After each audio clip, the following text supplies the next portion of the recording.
क्या करण जौहर ने कहा है नो नेपोटिज्म? क्या करण जौहर अब नेपो किड्स को अपनी मूवीज में लॉन्च नहीं करेंगे? करण जौहर ने बॉलीवुड में एक से बढ़कर एक हीरे लॉन्च किए हैं। हीरे की कदर तो जौहर को ही होती है ना। लेकिन जब असली हीरो को लॉन्च करने की बारी आई तो करण जौहर नेपो किड्स को ही भूल गए। बताती हूँ। दरअसल करण जौहर का एक ज्वेलरी ब्रांड है त्यानी, जो बेसिकली गोल्ड और डायमंड की ज्वेलरीज बेचती हैं और अब तक त्यानी के फेसेस हुआ करते थे उनके favourite nepo kids. I trust त्यानी। लेकिन अभी 2025 में करण जौहर ने इस त्यानी ब्रांड के अंडर एक नया कैंपेन शुरू किया है जहां पर उन्होंने पहली बार कुछ ऐसे फेसेस लॉन्च किए हैं जो यूजुअली उनके ना फिल्मों में दिखाई पड़ते हैं, ना उनकी पार्टीज में और ना ही उनके फ्रेंड सर्कल में।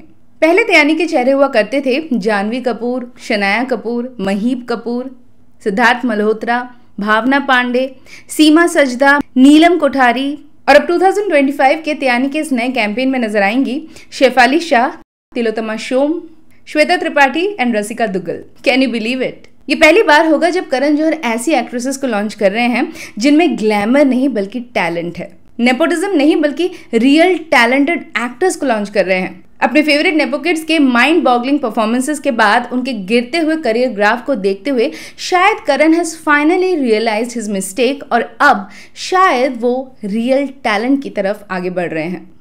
But still there is a doubt. तो ऐसे 5 फैक्ट्स आपके सामने रखेंगे, इस कैंपेन को डीकोड करने की कोशिश करेंगे और जानने की कोशिश करेंगे कि क्या Karan Johar has finally said no to nepotism या फिर just another PR strategy.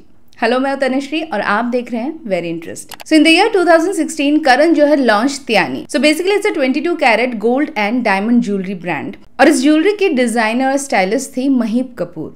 Obviously. Now just like Karan Johar, त्यानी is also bold and blingy। जब ये ब्रांड लॉन्च हुआ तो बहुत सारे स्टार किड्स और नेपो किड्स भी सामने आए थे इस ब्रांड को प्रमोट करते हुए, जैसे कि Shanaya Kapoor, of course Maheep Kapoor daughter, Janhvi Kapoor obviously, Ananya Panday, Sara Ali Khan and करण's फेवरेट आलिया भट्ट। और ये तो बात है 2016 की जब ये ब्रांड लॉन्च हुआ था। उसके बाद जब करण ने आलिया भट्ट के साथ फिल्म की थी रॉकी और रानी की प्रेम कहानी, तो उस वक्त भी इस फिल्म की सारी ज्वेलरी उनके अपने ब्रांड त्यानी को ही प्रमोट करते हुए नजर आई। And Alia Bhatt also came forward to promote Tyaani jewellery. और अब ऐसा क्या हो गया कि नेपो किड्स में अपनी सांसें और दिल की धड़कनें ढूंढते हुए करण जौहर का हृदय परिवर्तन हो गया? बताते हैं। So number 1 reason is target audience. ये 2016 में जब ये ब्रांड लॉन्च किया गया तो इसे as a Karan Johar brand की तरह लॉन्च किया गया था। इनफैक्ट इसके लोगों में भी करण जौहर ब्रांड साफ साफ लिखा गया था। और चूंकि ये ब्रांड बहुत ही इनिशियल स्टेज में था तो बहुत ज़्यादा इसके एड्स या कमर्शियल्स पे स्पेंड नहीं किया गया था। May be he was just testing the waters. तो शुरुआत में करण ने अपने जितने भी स्टार फ्रेंड्स और नेपो किड्स के सहारे इस ब्रांड को मार्केट में पुश करने की पूरी कोशिश की और साथ ही साथ कुछ ऐसे लोगों को भी इन्वॉल्व किया जो नेपो किड्स नहीं थे, स्टार्स नहीं थे, जैसे कि सुमुखी सुरेश, अदिति भाटिया। लेकिन ऐसे लोगों को बहुत ही कम लाइमलाइट दिया गया। अब शुरुआत में इस ब्रांड की रीच जो थी वो सिर्फ मेट्रो शहरों तक ही थी। सबसे पहले मुंबई में, उसके बाद बैंगलोर में, हैदराबाद, पुणे जैसी जगहों में इसके स्टोर्स खुले गए। लेकिन इन शहरों में ऑलरेडी बड़े ब्रांड्स मार्केट में अपनी पकड़ बना चुके थे।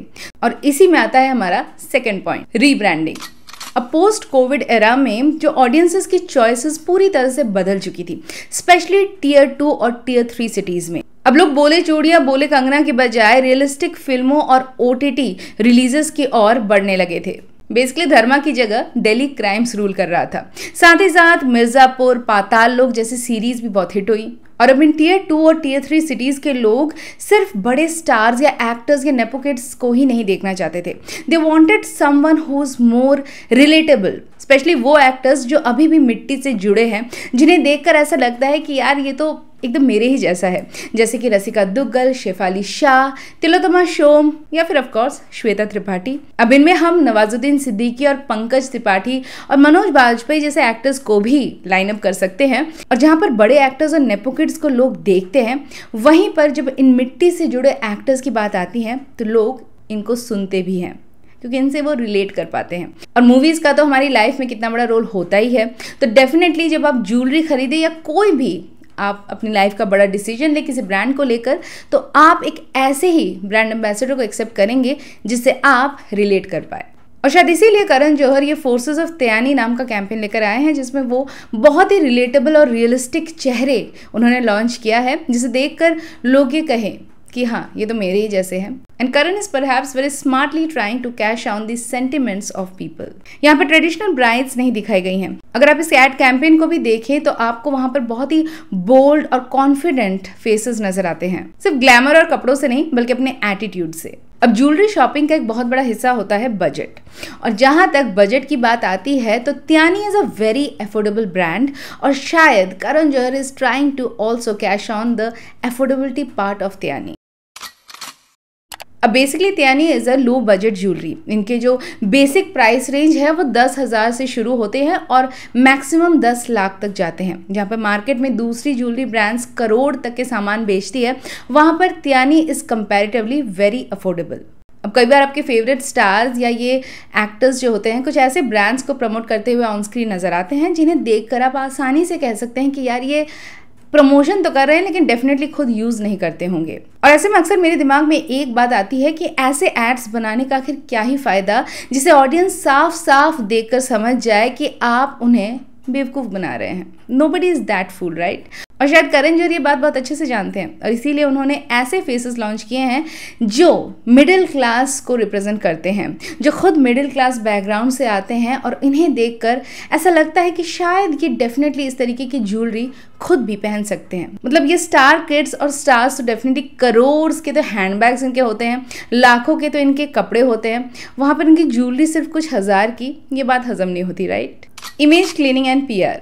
2016 में जब त्यानी को करण जौहर ने as a Karan Johar brand के नाम से लॉन्च किया था तो उस वक्त करण जौहर के ऊपर ये नेपोटिज्म का थप्पा इस तरीके से नहीं पेस्टेड था जैसे आज है।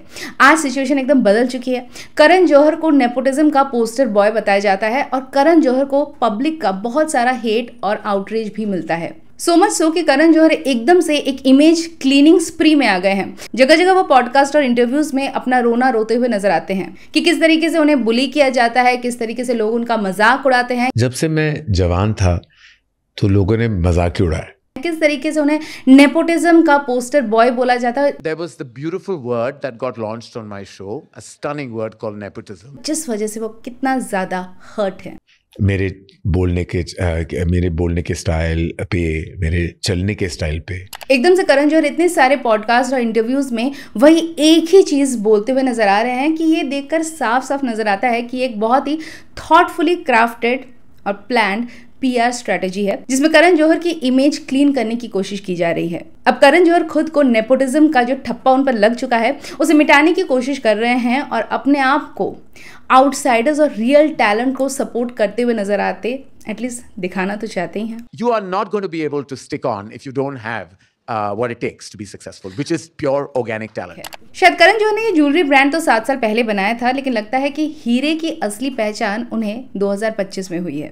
तो क्या इन 7 सालों में करण जौहर वाकई में बदल गए हैं? लेकिन इस क्वेश्चन का हाँ में जवाब देने से पहले चलते हैं अपने 5th एंड फाइनल पॉइंट पर, जो सबसे इंपॉर्टेंट पॉइंट है, और वो है MOU, मेमोरेंडम ऑफ अंडरस्टैंडिंग। अब किसी भी ब्रांड और ब्रांड एम्बेसडर के बीच में एक MOU साइन किया जाता है जिसे मेमोरेंडम ऑफ अंडरस्टैंडिंग कहते हैं।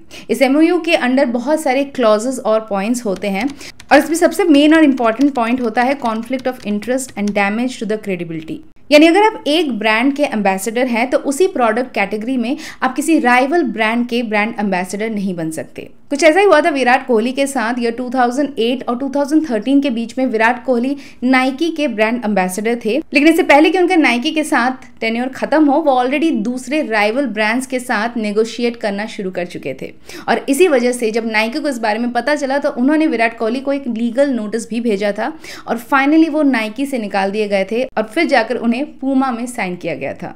इसीलिए आपने देखा होगा कि जब शाहरुख थम्स अप का ऐड कर रहे थे तो वो पेप्सी का ऐड नहीं कर रहे थे, और जब वो पेप्सी का ऐड करते हैं तो वो थम्स अप का ऐड नहीं करते हैं।